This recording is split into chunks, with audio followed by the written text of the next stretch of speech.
Ben onu sevgili diyorum ya, artık yani un alamıyorum. Jet tane ve jet kesiyorum. 15 tane daha getir. Bana şey göster.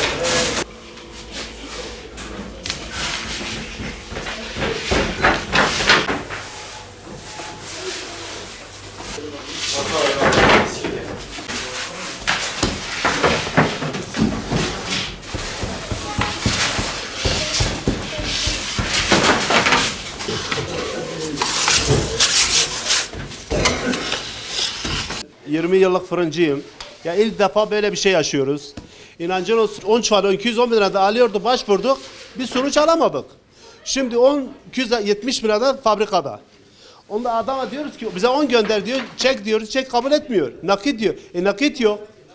Öyle bir zor durumdayız ki kapanmak derecesine geldik. İlk defa 20-25 yıllık fırıncıyım, ilk defa böyle bir şey yaşıyoruz. Yani şu an bekliyoruz, yani biz çok zor durumdayız. Bir an önce bu fabrikalarla bir yetkilerimiz var, artık kimse bir konuşsunlar. Bu neysidir, niye bu kadar pahalanıyor? Ya biz çalışamıyoruz. 8-9 kişi buradayız. Yemin ediyorum yani bırak maaşımız da ekmek götüremiyoruz eve. Öyle bir zor durumdayız. 1.75 önerildi. Yani biz dedik ki yani bizi kurtarmıyor. Gerçekten de kurtarmıyor. 2 haftada bir un alıyoruz. Onu yani aynı fiyata almıyoruz. Peki size 1.75 önerildiğinde un ne kadardı? 210 bin liraydı. 210 bin. Ne kadar? 260-270 arasıdır. Yemin ediyorum 15 TL zam gelmiş.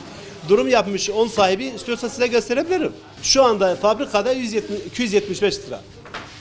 Yani biz o kadar zor durumdayız ki ya kapatma derecesine gelmişiz. Talebiniz neden kabul edilmedi? Yani talebimiz diyorlar çevreyle şu an her yer 2 liradan satıyorlar.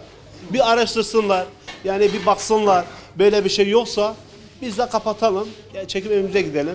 Zaten yeterince işsizlik var, biz de onlardan biri olacağız. 10-15 yıldır fırıncıyım. Ekmek 1,5 liraydı. O zaman 10 torbası 103 liraydı. Şu an bir torba 10 275 lira olmuş. Ekmek halen 1,5. Geçenlerde zam istedik. Fırıncılar başkanımız dahil olmak üzere vali bey çıktılar. Belediye gittiler.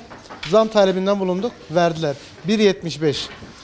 Biz bunu itiraz ettik. Çünkü kurtarmıyor. Sözde verdiler, haberlerde çıktı ama onu da vermediler. Şu an çok mağduruz. Bir torbanın şu an 275 lira. Yani bir ekmeği ben bunu nasıl satacağım? İçinde hiç karı yok. Bir yıl aradan geçti. Bu kiralar hiç mi artmıyor? Bu elektrik hiç mi zam yemiyor? Gıda fiyatları %200 zam yedi. İşçi maliyeti. İşçiler şu an işçileri bulamıyoruz. Maaşları yüksek olduğu için bulamıyoruz. Bizi kurtarmıyor. İstedikleri parayı veremiyoruz. Niye? Bir torba 275 lira, 275 yani maliyet hiçbir şey maliyeti çıkmıyor.